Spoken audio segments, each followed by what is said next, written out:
अन्न जल फल फूल जो कुछ भी हमें मिल रहा है वो कहां से मिल रहा है?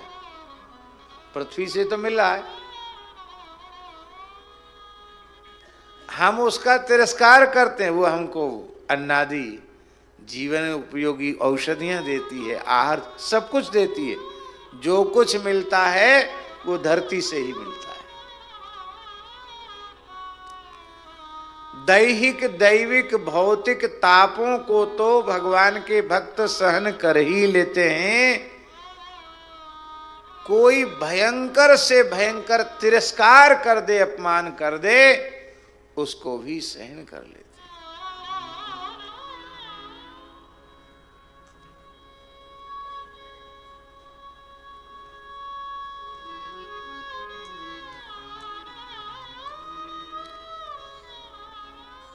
विदुर जी महाराज महाभारत ग्रंथ के अनुसार केवल धर्मज्ञ नीतिज्ञ ही नहीं है, अतिरथी महावीरों में उनकी गणना। अतिरथी हैं, बड़े उच्च कोटि के वीर हैं, योद्धा हैं विदुर जी महाराज। और धृतराष्ट्र के प्रधानमंत्री हैं, कुरुकुल के प्रधानामात्य हैं वो। और धृतराष्ट्र जन्मांध हैं, इसलिए सारे शासन की बागडोर एक प्रकार से विदुर जी के ही हाथ में। विदुर जी केवल मंत्री नहीं, एक प्रकार से राजा ही हैं। और ऐसे विदुर जी का भरी सभा में दुर्योधन ने तिरस्कार किया। कएन मत्रोपजुहाव जिह्मं दास्या सुतम यद्बलिनैव पुष्टः तस्मिन् प्रतीपः परिकृत्य आस्ते निर्वास्यतामासु पुराच्छ्वसानः। अरे इस नीच कुटिल दासी पुत्र को यहां किसने बुलाया? ये हमारी जूठन खा के पल पुस रहा है, पुष्ट हो रहा है, और हमारे शत्रुओं का पक्षपाती है। ये अपराध तो इसका इतना बड़ा है कि इसको मृत्यु दंड दिया जाना चाहिए। लेकिन चलो कोई बात नहीं, हमारे पिता का भाई लगता है रिश्ते में, इसलिए बाप की शर्म रख करके, पिता का आदर रखते हुए इसको प्राण दंड तो नहीं देना चाहिए। आसु पुरात श्वसान निर्वास्यताम, इसको धक्के दे करके इस हस्तिनापुर से निकाल देना चाहिए। क्या विदुर जी इस तिरस्कार के पात्र थे? साक्षात धर्मावतार महात्मा विदुर, साक्षात भगवान धर्म ही मांडव्य ऋषि के साप से विदुर जी के रूप में आए। सामान्य महात्मा तो नहीं विदुर जी। वे चाहते तो गुरुजी श्राप देकर भस्म कर सकते थे, और वो चाहते तो शापादपि शरादपि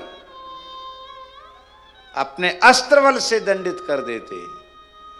लेकिन धन्य है उनके मस्तक पर अपमान बोध की एक सूक्ष्म रेखा तक नहीं आई। उन्होंने कहा आइए।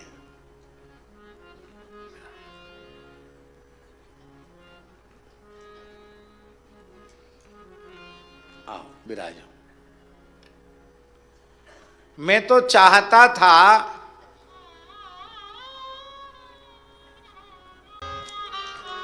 लेकिन अब समझ में आ गया, हम तो चाहते थे, हमें दिखाई पड़ रहा है तुम लोगों का विनाश, और तुम्हारे सहित ये धरती का विनाश दिखाई पड़ रहा है हमको। उस महाविनाश से बचाने के लिए मैं इतना प्रयत्नशील था, लेकिन अब समझ में आ गया सत्य संकल्प काल रूप कृष्ण, तुम सबका प्रातराश करना चाहते हैं, कलेऊ करना चाहते हैं, तो हमको निकाल कर धक्का देकर निकालने की आवश्यकता नहीं, हम स्वयं ही यहां से चले जाते हैं। और स्वयं धनुर्द्वारी निधाय, धनुर्द्वारी निधाय का अर्थ है धनुष की प्रत्यंचा को ढीला करके तरकस धनुष और राजकीय चिन्हों को वहीं त्याग करके चले। दुष्ट तो प्रसन्न हो रहे थे कि गया विदुर, लेकिन विदुर जी खाली हाथ नहीं गए। सनिर्गतो कौरव पुण्य लब्धा, कौरवों के सारे पुण्यों को लेकर के विदुर जी चले गए।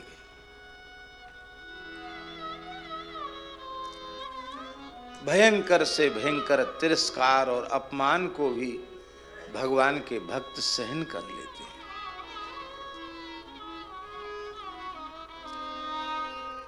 इतनी भारी सहन क्षमता उनमें कैसे आ जाती है? क्योंकि उपासक में उपास्य के गुण आ जाते हैं। यदि उपासना सही है तो उपास्य के गुण उपासक में आने हैं। ये तितिक्षा गुण भगवान का गुण है।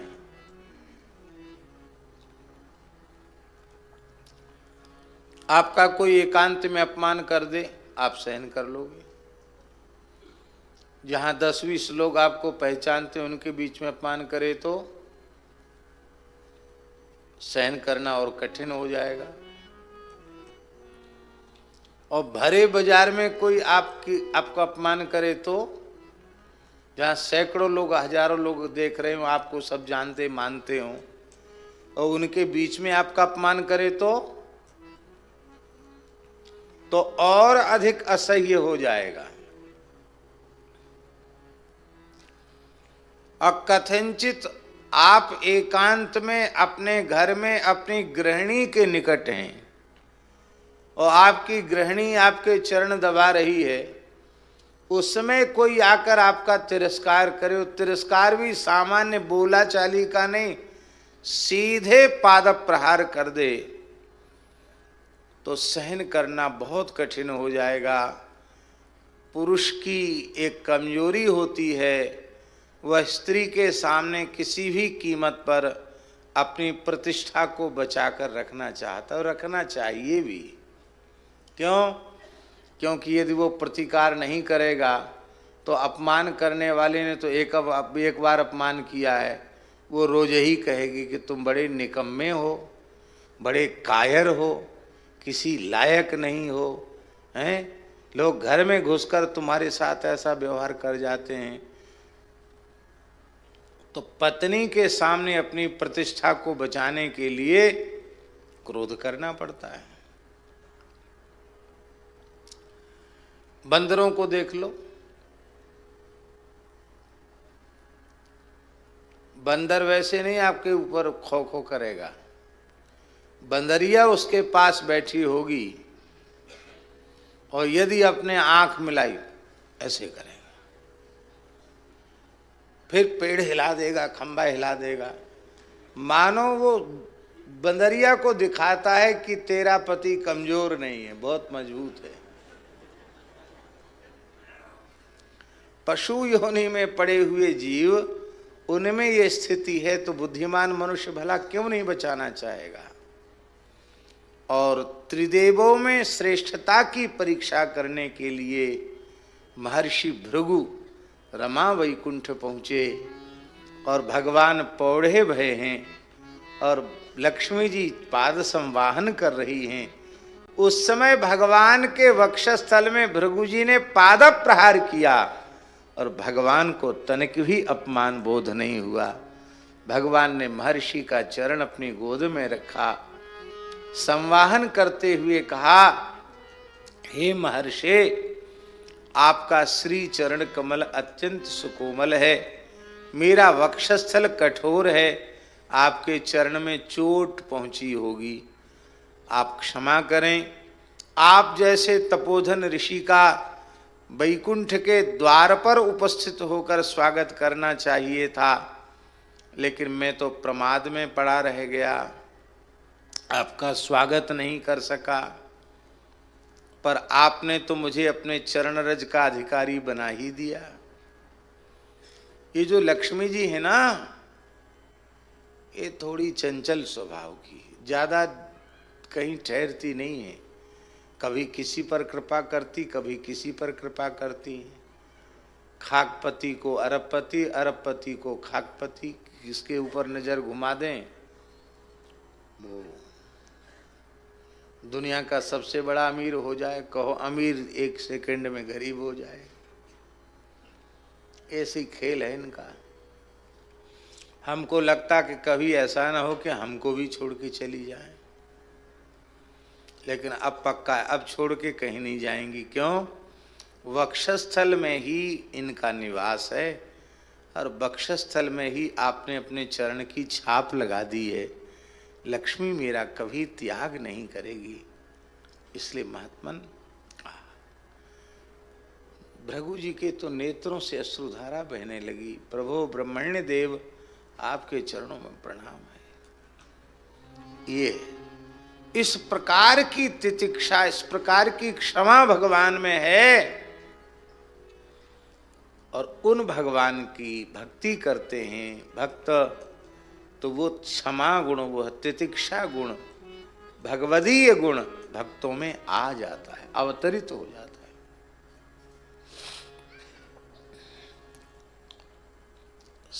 अपमान तो सहन करते ही हैं, सम्मान भी सहन करते हैं। आप लोग कहेंगे अपमान को सहने की बात तो समझ में आती है, सम्मान को सहने की बात समझ में नहीं आती। सम्मान को सहन करने का मतलब क्या है?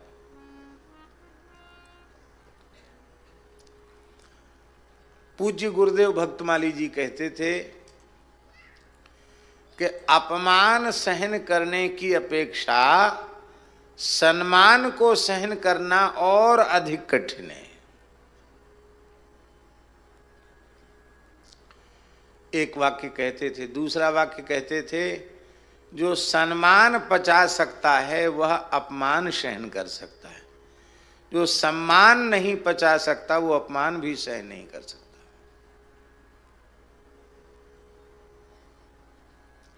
सम्मान पचाना, आदर सम्मान होने पर अपने मन में यह धारणा बना लेना कि मैं पूजा प्रतिष्ठा सम्मान के योग्य हूं, इसीलिए मेरी पूजा प्रतिष्ठा आदर सम्मान हो रहा है।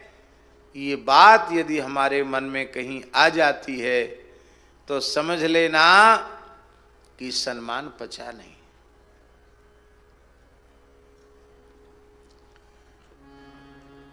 और शरीर मलमूत्र का भांड है, प्रत्येक छिद्र से मल निकल रहा है। इस शरीर में कौन सा अंग पूजा के योग्य है?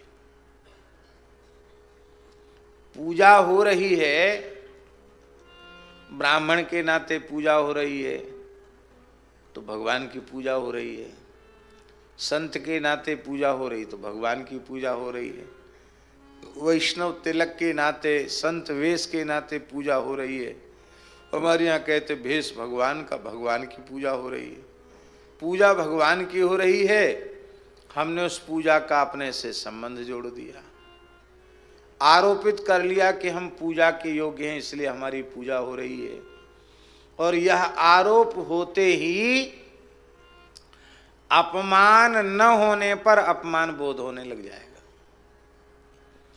जो व्यक्ति अपने को सम्मानित पुरुष मानते हैं, उनके लिए प्रत्यक्ष अपमान की कोई क्रिया नहीं की गई,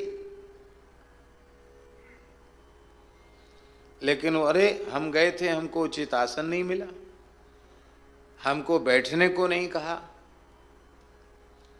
हमको पानी तक की नहीं पूछा। आजकल लोग चाय पीते, हमको चाय तक नहीं पिलाई। चलो ठीक है, कुछ नहीं किया, धक्का तो नहीं मारा, गाली तो नहीं दी। भाई प्रत्यक्ष में अपमान की क्रिया तो यही है, तो अपमान की कोई क्रिया तो उसने की नहीं, फिर भी अपमान बोध आपको हो गया क्योंकि आपने अपने आप को सम्मानित पुरुष मान रखा है।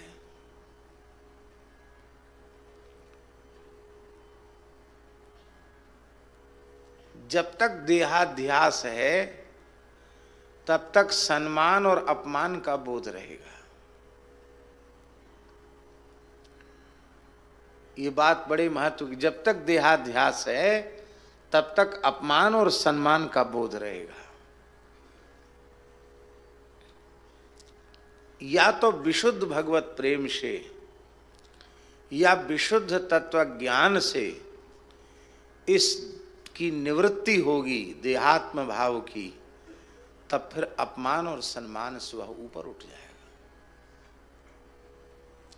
पुराणों में सुखदेव जी का प्रसंग आता है। जब जनक जी के यहाँ सुखदेव जी महाराज गए तो कितने कितने प्रतिकूल व्यवहार उनके साथ हुए, लेकिन अत्यंत निर्विकार पुरुष की तरह सुखदेव जी यथावत खड़े हुए।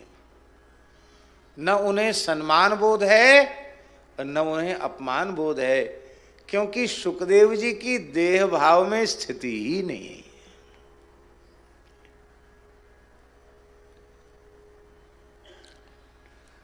धर्मराज युधिष्ठिर कह रहे हैं महाभारत में गुरु जी कि मैं अब वह उत्तम सन्यास ग्रहण करूंगा जिसका ग्रहण करने वाला व्यक्ति इस प्रकार का हो जाता है। कोई व्यक्ति मेरी भुजा में मलयागिरी चंदन कस्तूरी कुमकुम का लेप करके पूजा करेगा, उस व्यक्ति के प्रति हमारा राग नहीं होगा।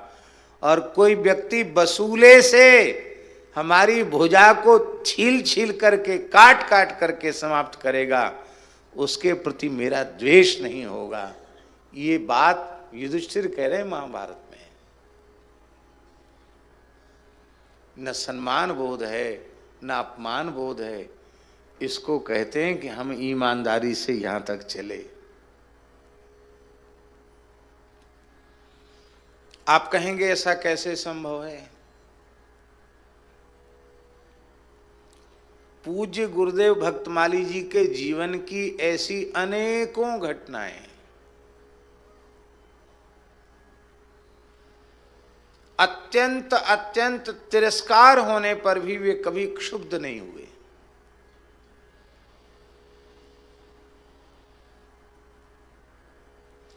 किसी अवस्था में उनके भीतर क्षोभ देखा ही नहीं।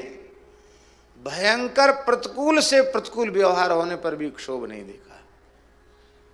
इसी वृंदावन की घटना है। एक व्यक्ति ने महाराज जी के साथ छल किया। प्रेस में काम करने वाला व्यक्ति, और सुदामा कुटी में महाराज जी रहते थे। मशीन के नाम से उस समय अक्षर कंपोजिंग के अलग अलग अक्षर होते थे, अब तो दूसरा ढंग हो गया छपाई का। उसकी कंपोजिंग करनी पड़ती थी कि चिमटी से उठा करके अक्षरों से, फिर कई बार प्रूफ रीडिंग की जाती थी। महाराज जी बहुत श्रम करते थे। तो उस व्यक्ति ने स्याही के नाम से, कागज के नाम से, मशीन के नाम से तमाम पैसा ले लिया, और जब पैसा बढ़िया मोटा पैसा उसके पास पहुंच गया, उस व्यक्ति ने आना जाना बंद कर दिया। अब खोजे तो पता ही नहीं चले कहाँ रहता है। महाराज जी ने कहा पंडित जी खोजो। तो उसकी प्रेस का नाम था फाइन प्रिंटिंग प्रेस। मुसलमान था।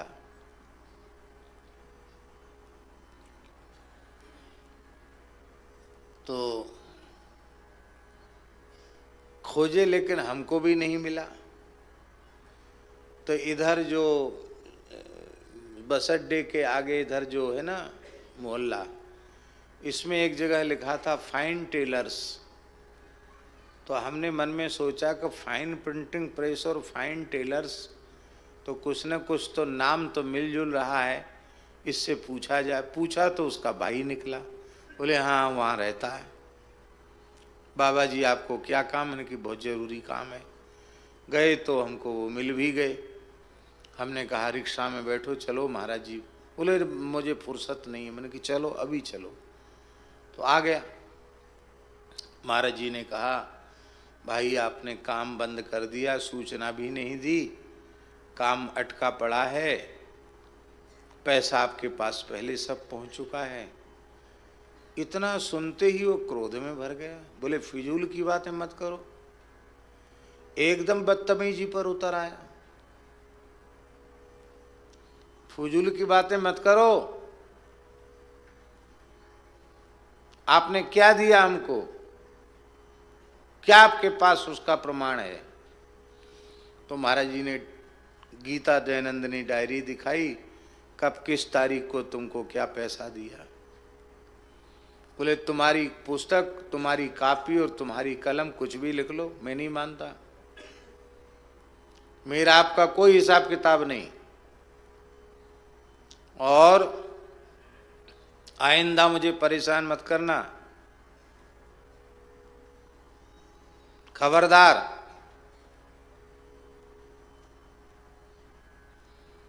मुझे मत बुलाना। मुझे प्रेस के काम में फायदा नहीं था, इसलिए मैंने प्रेस बंद कर दी।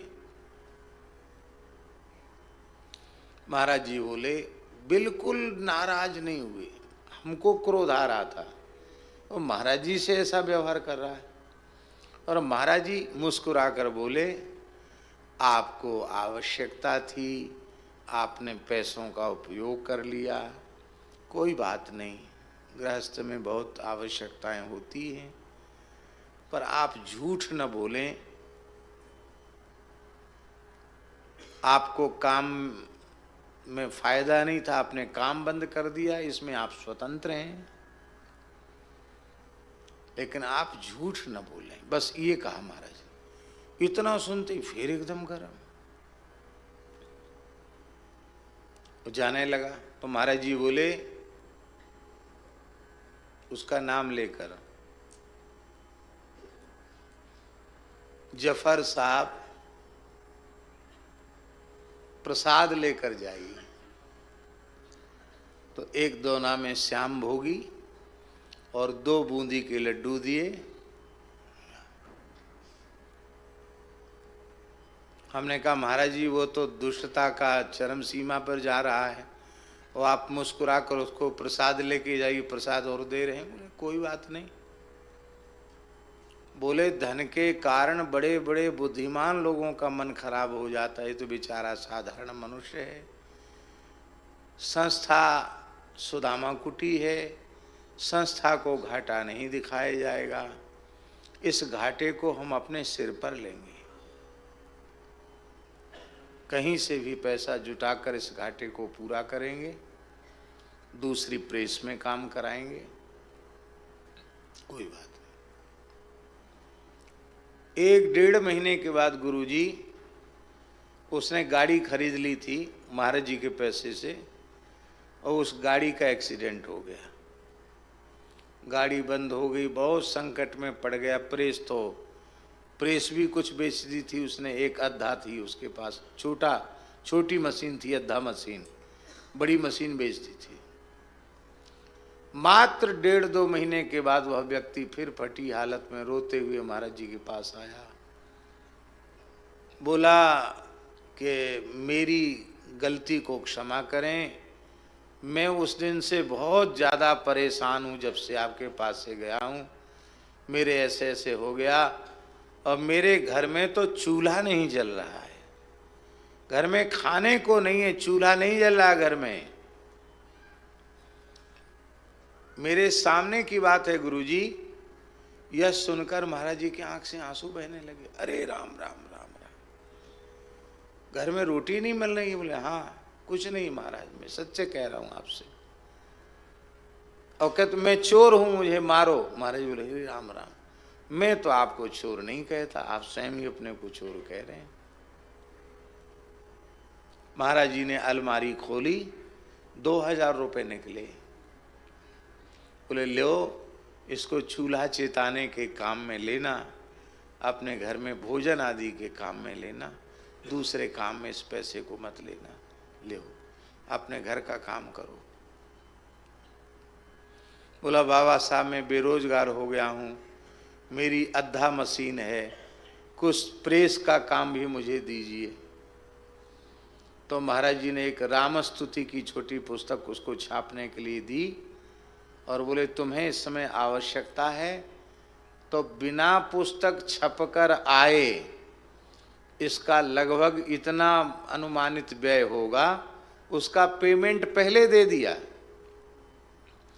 और पेमेंट देकर हाथ जोड़कर बोले कि अब हमने बड़ा काम दूसरी प्रेस को दे दिया है, अब मेरे पास कोई काम नहीं, अब आप दोबारा कष्ट मत करना। हमने कहा महाराज जी ये तो दुष्टता की चरम सीमा पर है और आप इस प्रकार का व्यवहार इसके साथ कर रहे हैं, ऐसे बेईमान गद्दार आदमी को तो बिल्कुल घुसने नहीं देना चाहिए। महाराज जी बोले पंडित जी पापानां वा शुभानां वा वधारहाणां प्लवंगम कार्यम कारुण्यमारेण न कश्चिन्नापराध्यति। यह केवल दूसरों को समझाने के लिए नहीं है, स्वयं समझने के लिए भी है, स्वयं व्यवहार में स्वीकार। न कश्चिन्नापराध्यति, कौन ऐसा है जिससे अपराध न बने। कोई भी दुखी प्राणी, अपराधी से अपराधी प्राणी यदि दुखी है तो उस दुखी पर तो दया होनी चाहिए। कितनी ऐसी जीवन की घटनाएं, अब ये कोई पुस्तक में पढ़ी हुई बात नहीं बता रहे हैं, कोई 100-200 साल पुरानी घटना भी नहीं सुना रहे हैं, ऐसी अनेकों घटनाओं को मैंने प्रत्यक्ष देखा।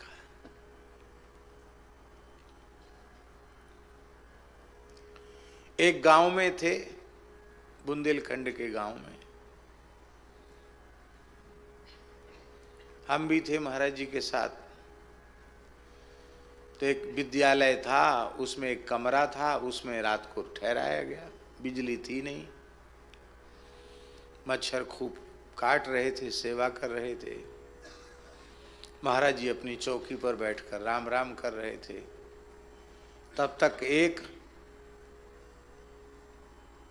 पिए हुए उसी गांव का एक आदमी नशा में मत वाला पिए हुए आया, वो आके सीधे ही आसन पे महाराज जी के बैठ गया। तो महाराज जी थोड़ा ऐसे खिसक गए, माने वो ठीक से बैठ जाए, वो बैठ गया। कहो गुरु कैसे हो? महाराज जी ने हाथ जोड़कर कहा भगवान आपकी कृपा है। अब वो गुरुजी वृंदावन कहना भूल गया, पहचान तो रहा था महाराज जी को नशे में, पर गुरु गोवर्धन से कब आए? तो महाराज जी बोले कि कुछ दिन हो गया इसी क्षेत्र में घूम रहा हूं। अरे मैंने कहा भाई उतरो भाई। बोले चुप रहो, मेरे महाराज हैं, मैं इनसे बात नहीं कर सकता। महाराज बोले शांत रहो, उठ के पर अच्छा गुरु चलें? हाँ पधारो। चला गया। हमने कहा महाराज जी इस गांव में आप आते हैं, बताइए कैसे लोग हैं? ऐसी जगह तो ठहराया और देखो नशा करने वाला। बोले नशा किए हुए था? हाँ नशा किए हुए था, उसके मुंह से बदबू आ रही थी। आप बोले जहाँ अधिक आत्मीयता होती है वहाँ सब मर्यादा भूल जाती है। बहुत प्रेम करता होगा वो व्यक्ति, इसलिए बैठ गया निकट से, कितने स्नेह से पूछ रहा था कहो गुरु कैसे हो, गाली तो नहीं दिया उसने। और फिर बोले तुम्हें पता नहीं है कितनी बार गोवर्धन गोवर्धन शब्द का उसने उच्चारण किया, वह पवित्र हो गया।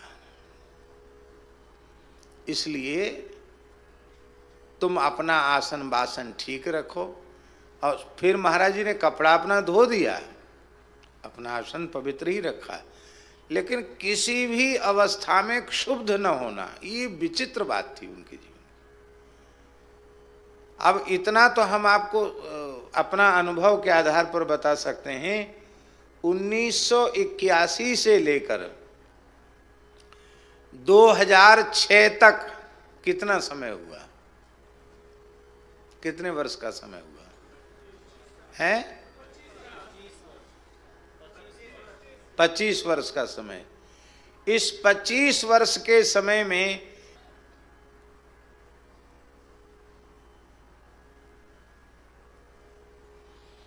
किसी की निंदा उनकी वाणी से नहीं सुनी,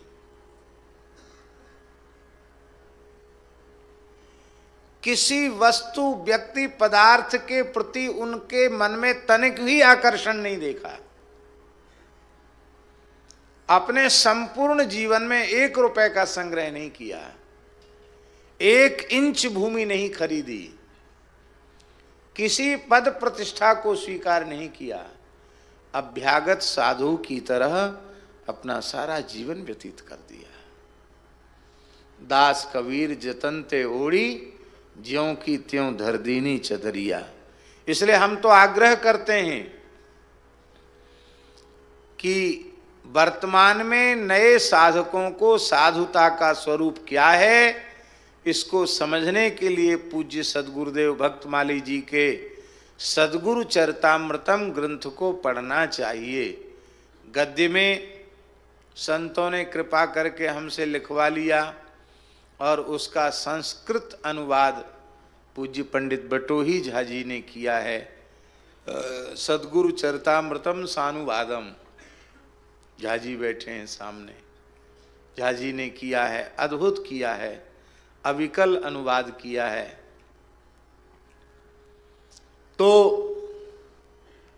इसीलिए कहते हैं, पूज्य बक्सर वाले मामा जी ने ये बात कही थी, भैया प्रचार प्रसार के बल पर बहुत से लोग महात्मा बन जाते हैं, साधु बन जाते हैं, पर जिनके प्रत्येक व्यवहार में साधुता का परम परम आदर्श है, ऐसे पूज्य हमारे बाबा सरकार, उनके जीवन के संस्मरण संग्रहित होने चाहिए, क्योंकि भविष्य में साधकों का ये पथ प्रदर्शन करेंगे। और उन्होंने प्रेरित करके लिखवाया। पूज्य बाबा नवेली शरण जी ने बहुत सहयोग दिया। और मामा जी के सहसा अंतर्धान होने के बाद एक बार तो हमारा विचार बंद हो गया कि अब नहीं कुछ लिखना है। फिर पूज्य रमन रेती वाले महाराज जी ने प्रेरित किया कि नहीं, प्रेरित ही नहीं किया, दूसरे दिन प्रेस वाले को भेज दिया। बोले पूरे स्मृति ग्रंथ के प्रकाशन का खर्च रमन बिहारी सरकार वहन करेंगे और ये काम करना ही है। तो सारा आर्थिक भार उन्होंने वहन किया और बहुत सुंदर इतना मोटा स्मृति ग्रंथ है पूज्य महाराज जी का, जिसमें उनका व्यक्तित्व, उनका कृतित्व सब कुछ सार रूप में संग्रहित किया गया।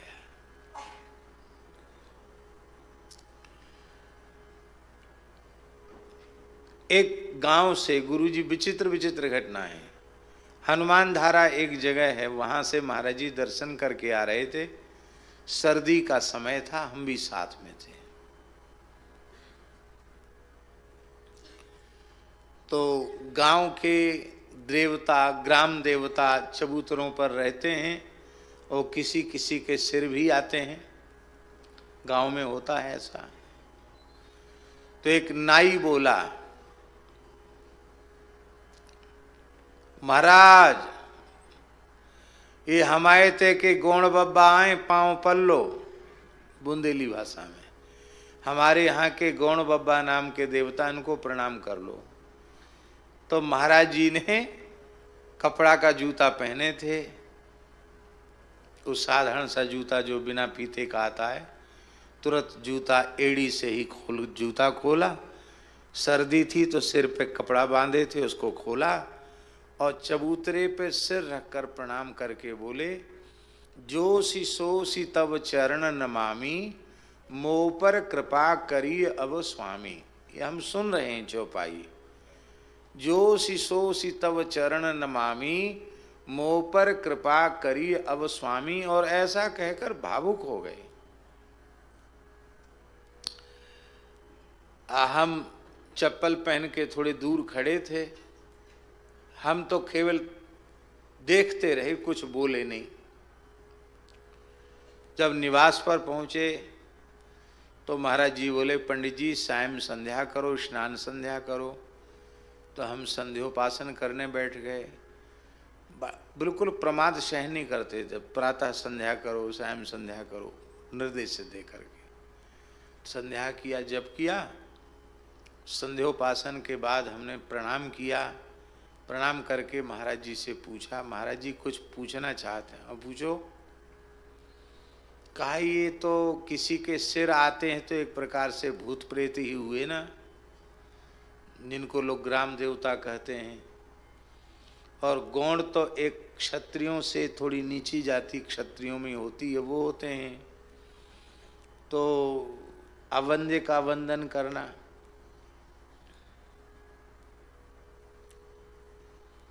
महाराज जी हंसने लगे।